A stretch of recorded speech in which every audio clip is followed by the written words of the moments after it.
প্রিয় দর্শক, জানিয়ে দিব আমাদের হাতে থাকা সর্বশেষ আপডেট আন্তর্জাতিক বাংলা খবর। চ্যানেলটি সাবস্ক্রাইব করে আমাদের সাথেই থাকুন। সময় হলেই জানতে পারবেন ইরানকে হুঁশিয়ারি দিয়ে ধোঁয়াশা বজায় রাখলেন ট্রাম্প। যুক্তরাষ্ট্র ও ইরানের মধ্যে বিদ্যমান যুদ্ধবিরতি ঠিক কোন ধরনের পদক্ষেপের কারণে লঙ্ঘিত হতে পারে তা নিয়ে সুনির্দিষ্ট কোনো তথ্য না দিয়ে রহস্য ঝিয়ে রেখেছেন মার্কিন প্রেসিডেন্ট ডোনাল্ড ট্রাম্প। আজ ওভাল অফিসে সাংবাদিকদের প্রশ্নের জবাবে তিনি সরাসরি কোনো উত্তর না দিয়ে কেবল বলেন, আপনারা সময় হলেই তা জানতে পারবেন। ইরানের প্রতি প্রচ্ছন্ন হুমকি দিয়ে ট্রাম্প আরও বলেন, ইরান ভালো করেই জানে তাদের কি করা উচিত আর কি করা থেকে বিরত থাকা উচিত। হরমুজ প্রণালীতে বাণিজ্যিক জাহাজ চলাচলে যুক্তরাষ্ট্রের নিরাপত্তা দেওয়ার ঘোষণার পর থেকে ওই অঞ্চলে দুই দেশের মধ্যে নতুন করে উত্তেজনা ছড়িয়েছে। এই পরিস্থিতির দিকে ইঙ্গিত করে ট্রাম্প বিদ্রুপের সুরে বলেন, ইরান এখন আমাদের শক্তিশালী নৌবাহিনীর সঙ্গে পাল্লা দেওয়ার জন্য ছোট ছোট নৌকার খোঁজ করছে। তবে উত্তেজনার পারদ চড়লেও আজ সকালেই মার্কিন প্রতিরক্ষামন্ত্রী পিট হেক্সেথ দাবি করেছেন যে দুই দেশের মধ্যকার যুদ্ধবিরতি এখনও শেষ হয়নি। ট্রাম্পও আলোচনার পথ খোলা রাখার ইঙ্গিত দিয়ে জানান, ইরান আসলে একটি চুক্তিতে আসতে চাইছে। তবে যুদ্ধবিরতি লঙ্ঘনের সীমা কতটুকু তা নিয়ে প্রেসিডেন্টের এমন রহস্যময় অবস্থান ওয়াশিংটন ও তেহরানের মধ্যকার সম্পর্ককে আরও জটিল করে তুলল বলে মনে করছেন বিশ্লেষকরা। এদিকে ইরানের সঙ্গে চলা যুদ্ধবিরতি এখনও শেষ হয়ে যায়নি বললেন মার্কিন প্রতিরক্ষামন্ত্রী। ইরানের সঙ্গে যুক্তরাষ্ট্রের চলমান যুদ্ধবিরতি এখনও শেষ হয়ে যায়নি বলে মন্তব্য করেছেন যুক্তরাষ্ট্রের প্রতিরক্ষামন্ত্রী পিট হেক্সেথ। তবে তিনি বলেছেন, তেহরানকে কৌশলগতভাবে গুরুত্বপূর্ণ হরমুজ প্রণালী বন্ধ করতে দেওয়া হবে না। পেন্টাগনে আয়োজিত এক সংবাদ সম্মেলনে তিনি এই মন্তব্য করেন। হেক্সেথ জানান, প্রজেক্ট ফ্রিডম নামের এই অভিযান সাময়িক। এর মূল লক্ষ্য হল ইরানের আগ্রাসন থেকে আন্তর্জাতিক বাণিজ্যিক জাহাজগুলিকে সুরক্ষা দেওয়া। তার দাবি, ইতিমধ্যে যুক্তরাষ্ট্রের পতাকাবাহী দুটি জাহাজ সফলভাবে এই প্রণালী অতিক্রম করেছে। এটি প্রমাণ করে যে যাতায়াতের পথ এখন নিরাপদ এবং এই ঘটনায় ইরান লজ্জিত। সংবাদ সম্মেলনে মার্কিন প্রতিরক্ষামন্ত্রী জোর দিয়ে বলেন, ইরানের সঙ্গে চলা যুদ্ধবিরতি এখনও শেষ হয়ে যায়নি।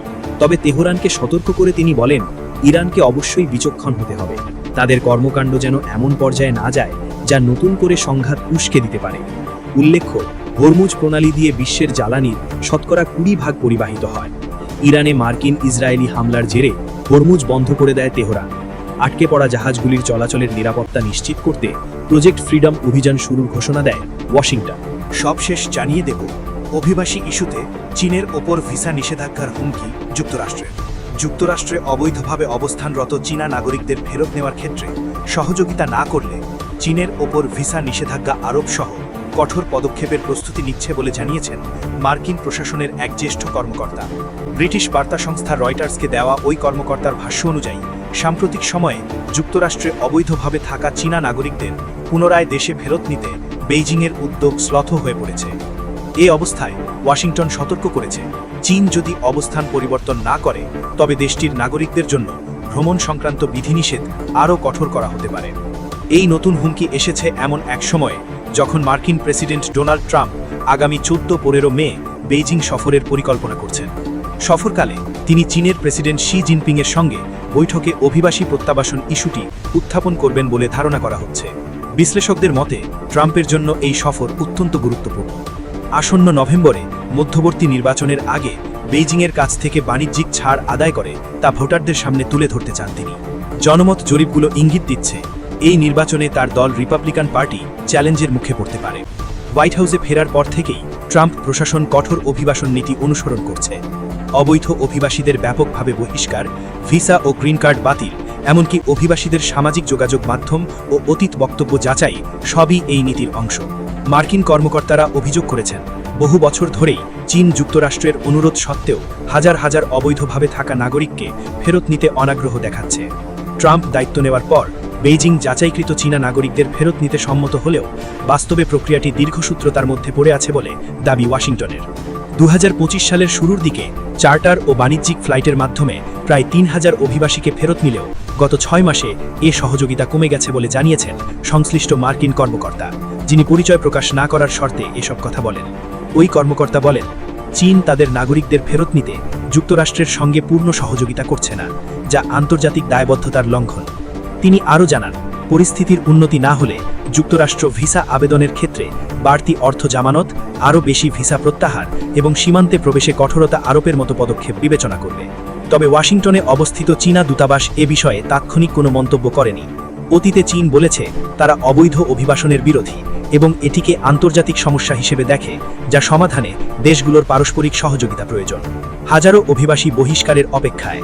মার্কিন প্রশাসনের তথ্যানুযায়ী বর্তমানে যুক্তরাষ্ট্রে 1 লক্ষেরও বেশি নথিহীন চীনা নাগরিক অবস্থান করছেন। এর মধ্যে 30,000-এর বেশি ব্যক্তির বিরুদ্ধে চূড়ান্ত বহিষ্কার আদেশ রয়েছে। তাদের মধ্যে 1,500-এর বেশি ইতোমধ্যে আটক রয়েছেন এবং বহিষ্কারের অপেক্ষায় রয়েছেন। কর্মকর্তারা জানিয়েছেন, এদের বেশিরভাগই বিভিন্ন অপরাধে জড়িত। গবেষণা সংস্থা মাইগ্রেশন পলিসি ইনস্টিটিউট জানিয়েছে, 2022 সালের মাঝামাঝি সময়ে যুক্তরাষ্ট্রে অনুমোদনহীন চীনা অভিবাসীর সংখ্যা প্রায় 2,40,000 হতে পারে। মার্কিন কর্মকর্তারা আরও দাবি করেছেন, ভারত সহ বেশ কিছু দেশ তাদের নাগরিকদের ফেরত নিতে পূর্ণ সহযোগিতা করছে, যেখানে চীন পিছিয়ে রয়েছে। যুক্তরাষ্ট্র চায় বেইজিং দ্রুত ভ্রমণ নথি প্রদান করুক এবং মার্কিন অর্থায়নে পরিচালিত চার্টার ফ্লাইটে বহিষ্কৃত নাগরিকদের দেশে ফেরত নিতে অনুমতি দেয়। মার্কিন আইনের ইমিগ্রেশন অ্যান্ড ন্যাশনালিটি অ্যাক্টের ধারা 243D অনুযায়ী যে দেশগুলো তাদের নাগরিকদের ফেরত নিতে সহযোগিতা করে না, তাদের ওপর ভিসা নিষেধাজ্ঞা আরোপ করা যেতে পারে। মার্কিন হোমল্যান্ড সিকিউরিটি ডিপার্টমেন্ট নিয়মিতভাবেই এই তালিকায় চীনকে অন্তর্ভুক্ত করে। পূর্ববর্তী প্রশাসনগুলোর সময় থেকেই অভিযোগ রয়েছে, চীন ইচ্ছাকৃতভাবেই ভ্রমণ নথি ইস্যুতে বিলম্ব করে। অনেক সময় তারা এই ইস্যুকে যুক্তরাষ্ট্রের সঙ্গে দ্রুতনৈতিক দরকষাকষির হাতিয়ার হিসেবেও ব্যবহার করে বলে মনে করেন বিশ্লেষকরা। এছাড়া মার্কিন আইন শৃঙ্খলা বাহিনীর কর্মকর্তারা জানিয়েছেন, কখনো কখনো চীন বহিষ্কার ইস্যুকে যুক্তরাষ্ট্রে পালিয়ে থাকা অর্থনৈতিক বা রাজনৈতিক অভিযুক্তদের প্রত্যর্পণের দাবির সঙ্গে যুক্ত করার চেষ্টা করতে চায়।